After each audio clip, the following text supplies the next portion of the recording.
नमस्कार दोस्तों, स्वागत है आपका अपने YouTube चैनल ISPCS अकेडमी में। और हिंदी के प्रैक्टिस सेट में एक बार फिर से आप सभी का स्वागत है। तो आज का हमारा प्रैक्टिस सेट नंबर 28 है।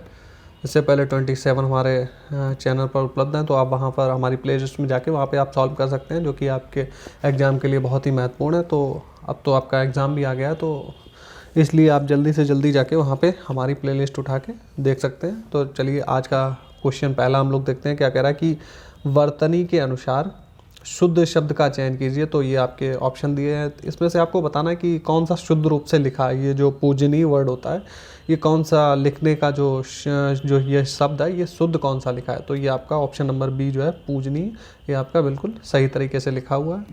क्वेश्चन नंबर 2 कह रहा है कि जिसका जन्म पहले हुआ हो। इसके लिए अगर आपको एक शब्द लिखना हो तो क्या हो जाएगा, अनुज, अग्रज, द्विज या फिर सर्वज्ञ। तो ये आपके ऑप्शन है। तो इसमें जो जिसका जन्म पहले हुआ होता है उसको क्या कहते हैं, अनुज। और उससे जो छोटा होता बाद में हुआ होता है उसको क्या बोलते हैं, अनुज। क्वेश्चन नंबर 3 पे आते हैं कि वर्तनी के अनुसार शब्द का शुद्ध रूप। तो इनमें से आपको पहचानना है कि पुरस्कार कौन सा जो है शब्द जो है बिल्कुल शुद्ध तरीके से लिखा है। तो आपका ऑप्शन नंबर डी में जो पुरस्कार लिखा है ये बिल्कुल आपका राइट तरीके से लिखा हुआ है। ऑप्शन नंबर डी राइट हो जाएगा। क्वेश्चन नंबर 4 पे आते हैं कि सजावट शब्द का प्रत्यय देखिए आप लोगों को बताना है। तो प्रत्यय का मतलब होता है जो पीछे से लगा हो। तो इसमें आप देखेंगे कि देखिए यहाँ पे आपका ऑप्शन तो हो जाएगा आपका बी जो है राइट हो जाएगा। अब अगर बात करें टा, देखिए टा यहाँ पे किस तरीके से आप ये भी टा पे लास्ट में डंडा है तो यहाँ पे नहीं है। आहट, यहाँ पे हा जुड़ा हुआ है, इस तरीके से भी आप इसको ख़त्म कर सकते हैं। आव, तो इसमें लास्ट में टा है ही नहीं, तो इस तरीके से ये आपके गलत हो जाएंगे। तो यहाँ पे क्या सज प्लस आवट होता है, तो क्या हो जाता है सजावट। चलिए क्वेश्चन नंबर 5 देखते हैं कि लड़का पेड़ से गिरा। तो आपको इस वाक्य का कारक बताना है कि लड़का पेड़ से गिरा। तो आपके ऑप्शन है संप्रदान कारक, अपादान कारक या फिर कर्म कारक या फिर कारण कारक। तो आपका कौन सा हो जाएगा, आपका ऑप्शन नंबर सी राइट हो जाएगा। क्या हो जाएगा इसमें, अपादान कारक। और किस लिए हो जाएगा, देखिए अपादान कारक में क्या होता है कि अलगाव का भाव प्रकट होना चाहिए। देखिए लड़का पहले कहाँ पर था, पेड़ पर था, और पेड़ से गिर गया यानी कि पेड़ से अलग हो गया। तो जब दोनों के बीच में अलगाव का भाव प्रकट होता है तो वहाँ पे कौन सा हो जाता है, अपादान कारक।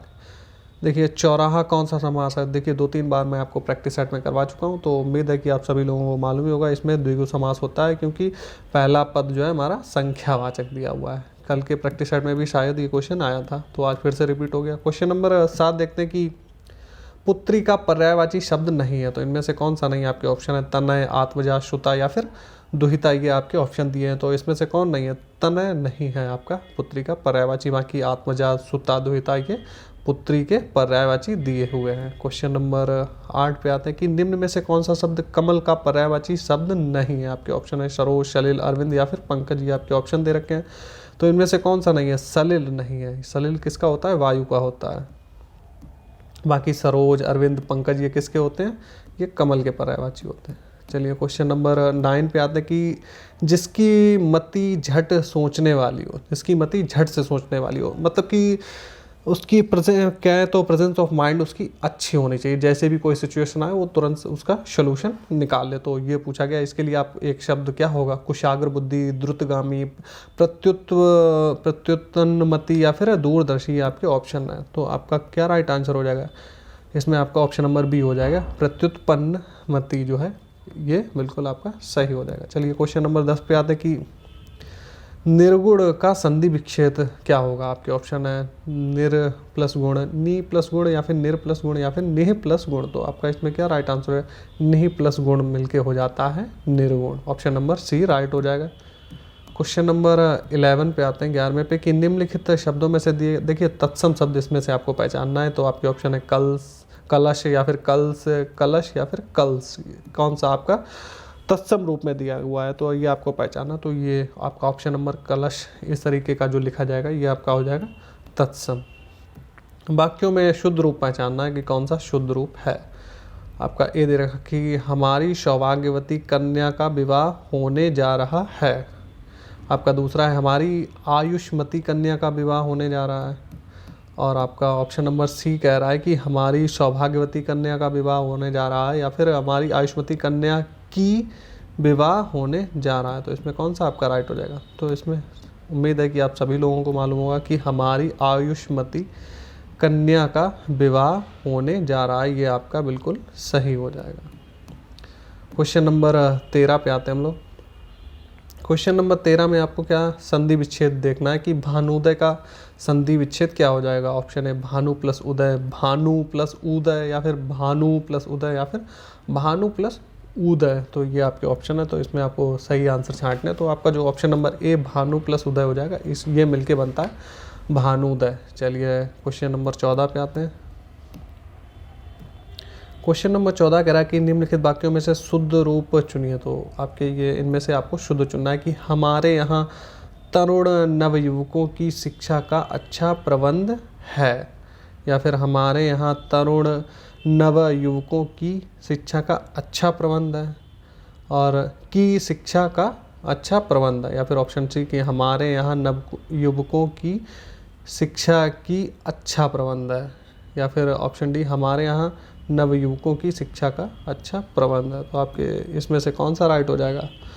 तो यहाँ पर जो आपका हो जाएगा ऑप्शन नंबर जो डी हो जाएगा वो आपका बिल्कुल सही हो जाएगा कि हमारे यहाँ नवयुवकों की शिक्षा का अच्छा प्रबंध है।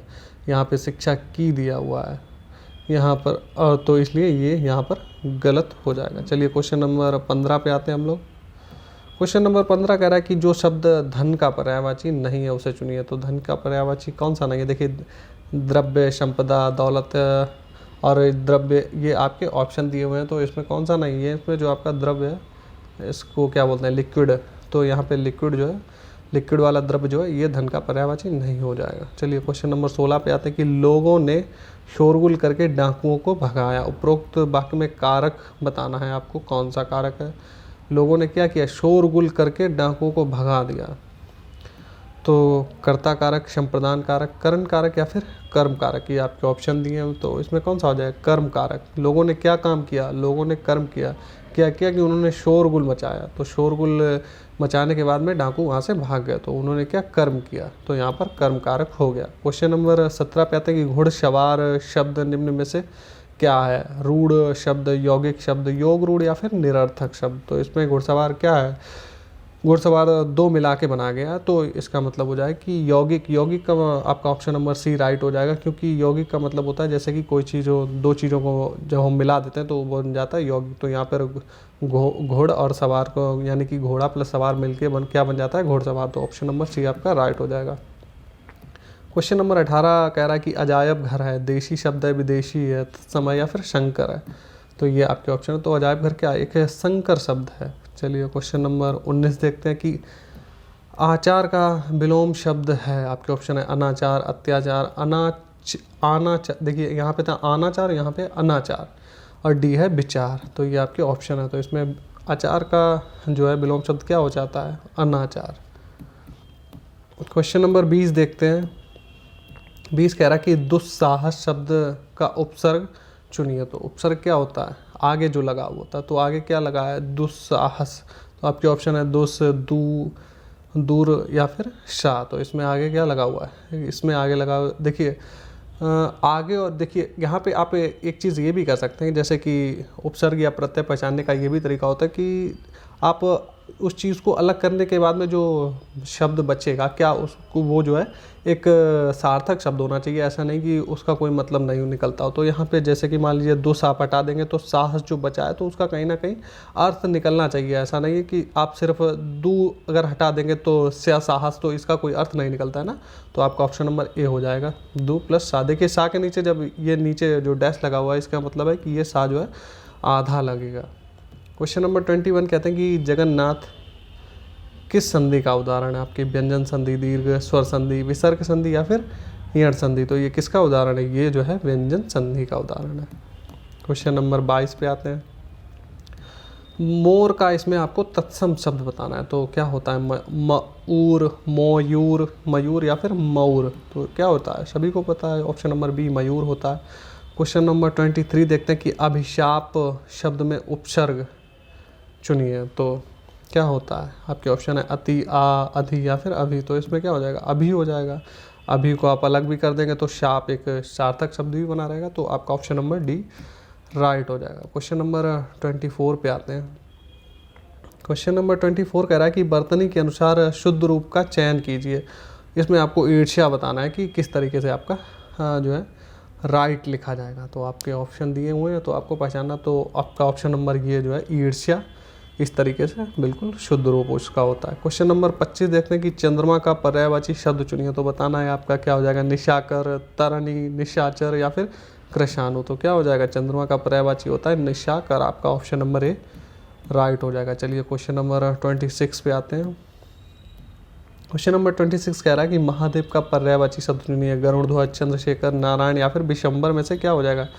तो महादेव का पर्यायवाची होता है चंद्रशेखर। चलिए क्वेश्चन नंबर 27 देखते हैं।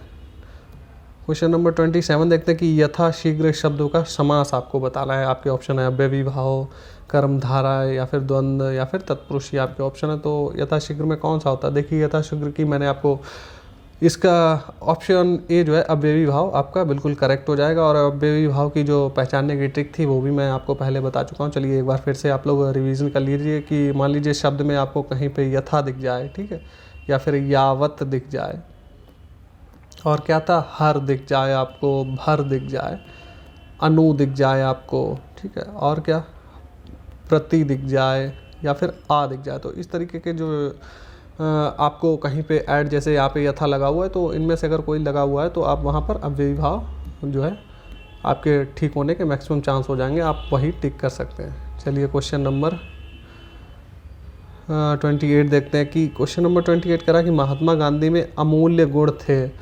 तो बताना है कि इस वाक्य में जो अमूल शब्द है वो क्या है। तो अमूल क्या है? आपके ऑप्शन दिए हुए हैं, विशेषण है, सर्वनाम है, संज्ञा है या फिर क्रिया है। तो क्या है अमूल्य? क्या है ये? महात्मा गांधी जी की विशेषता बता रहा है। तो यहाँ पे क्या हो जाएगा? विशेषण है। अमूल्य गुण क्या है? विशेषण। क्वेश्चन नंबर 29 कह रहा है कि निम्न वाक्यों में क्रिया विशेषण युक्त वाक्य कौन सा है। तो बताना है कि क्रिया विशेषण वाक्य इसमें से कौन सा है।